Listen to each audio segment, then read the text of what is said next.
Wherever you are on your journey, welcome. I'm Jackie. This is my journey called Personally Driven. I was watching a YouTube channel that I frequently go to, and I'm definitely going to share her information. Um, so, let me tell you what I like so much about this young lady. I saw her grow over the years of when she was a blogger.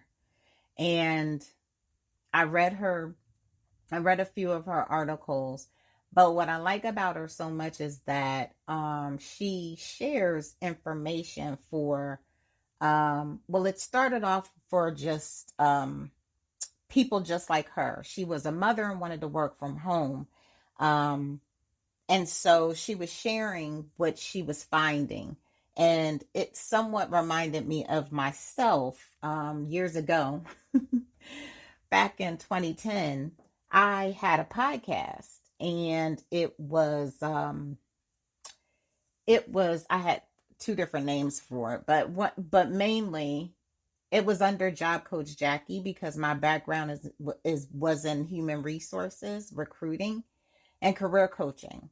And so I really wanted to share information about flexible jobs because I had a job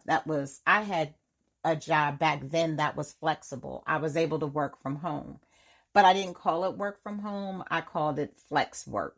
So I used the hashtag flex work on Twitter. And yeah, this is when I was using Twitter. And I wanted to share that information because I figured that there may be women out there just like me who wanted to work from home.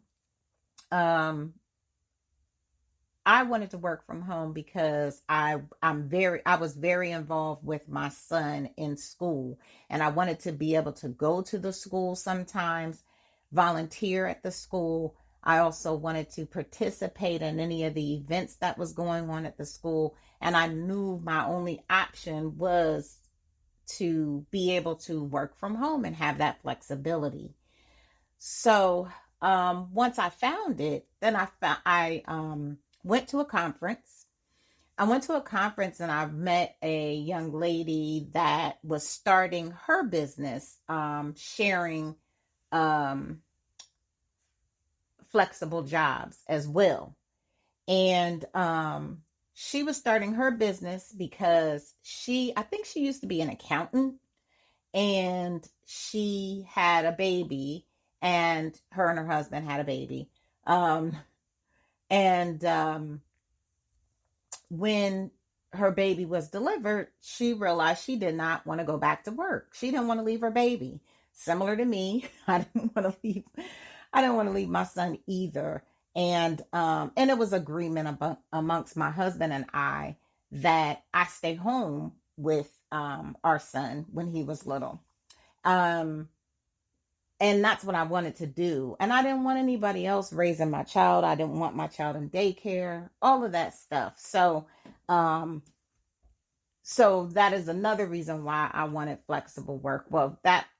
Actually, I was out of the country when he was little, so I wasn't thinking about flexible work then. But my point is, going back to the other young lady that started her business back then, she was able to find some flexible work. I believe it was in accounting. So she was working for various contractors doing accounting from home. And so it started to grow. And so she needed other people to help her. So, of course, she started to tell friends and family and all of that kind of stuff about, hey, there's these companies that you can work from home and get paid really good money. So,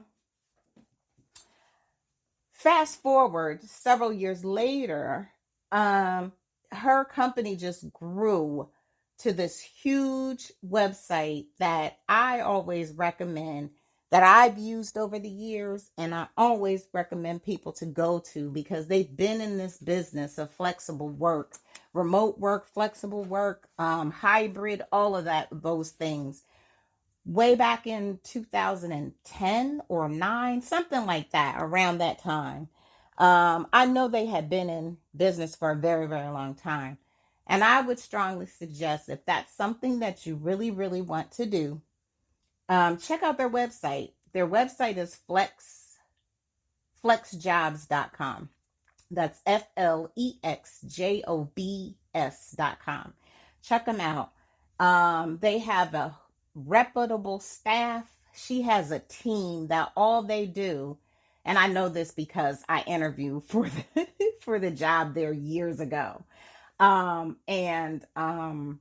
so I used to work with them years ago when they when they first started.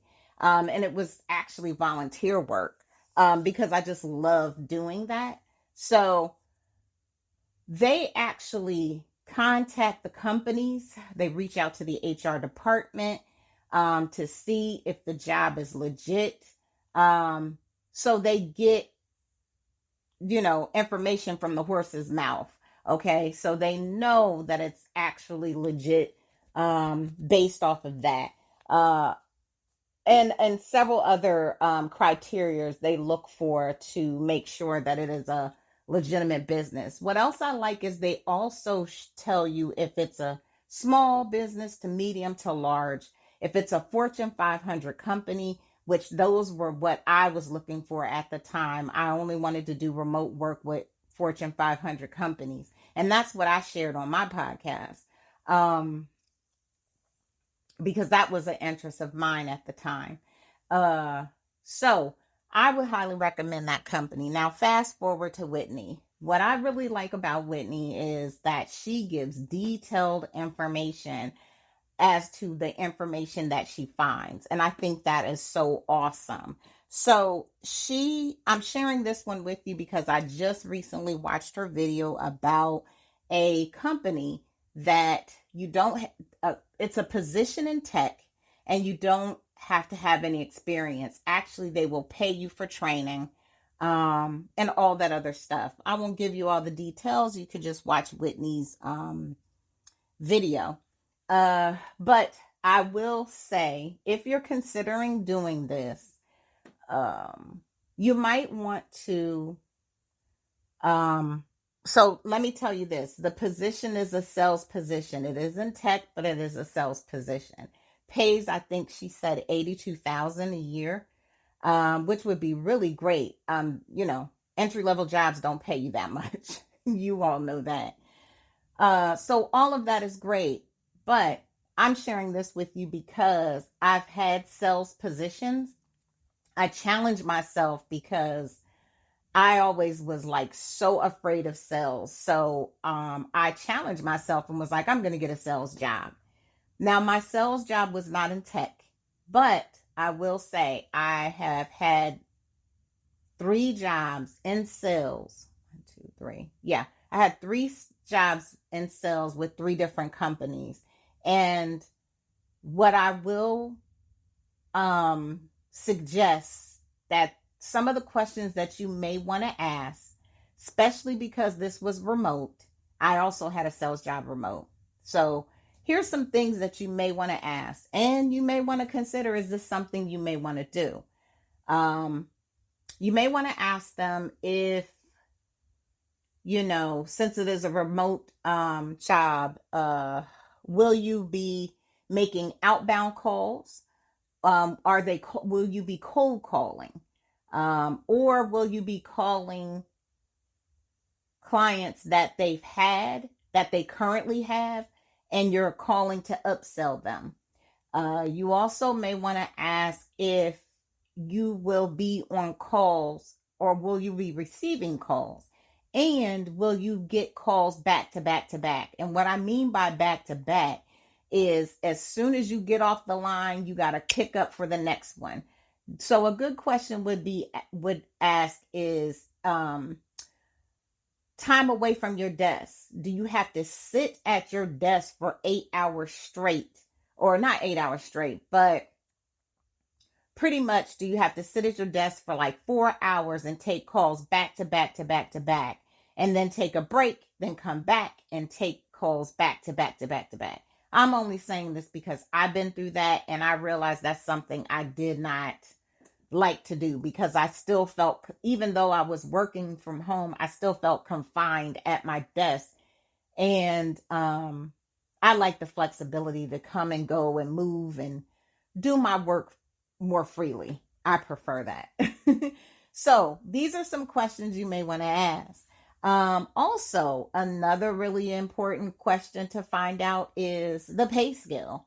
What I've noticed with the three companies that I've worked for is that I was told the same thing that Whitney said, that you have the opportunity to make 100K. Sounds great, right? Sounds great to make six figures. I'm not saying that it's not possible, but what I did not hear her say, and maybe, what I did not hear her say is there a quota? And if there is a quota, what is the quota? The other question is, what I noticed about sales companies or sales jobs is that, say for instance, you're told that you get 3% of your sales, right? Okay. Well, sometimes there's a let's see, how can I say it? You get 3%, some companies, you get 3% of the sales if you sell a certain amount in a certain amount of time. And then let's say that there's different um software development programs, right? So they have different tiers. So there's a such thing as a tier. So yeah, you can make 3%, but you may have to have sold so many at a certain time at a certain tier level to get the 3%. You want to know that. So you know ahead of time. So when you get your paycheck and you're like, wait a minute, this doesn't seem right, you'll understand why. And then the other question you may want to ask is, does that pay scale tier, whatever it is called, does it change every pay period? Because that was another thing that I experienced. The pay scale changed every pay period. So one week you might be getting 3%. 2 weeks later, when you got paid, it changed to now only 1%. Um, yeah, so these are some questions that you may want to ask when it comes to sales positions. I'm trying to think if I can think of anything else. Hmm.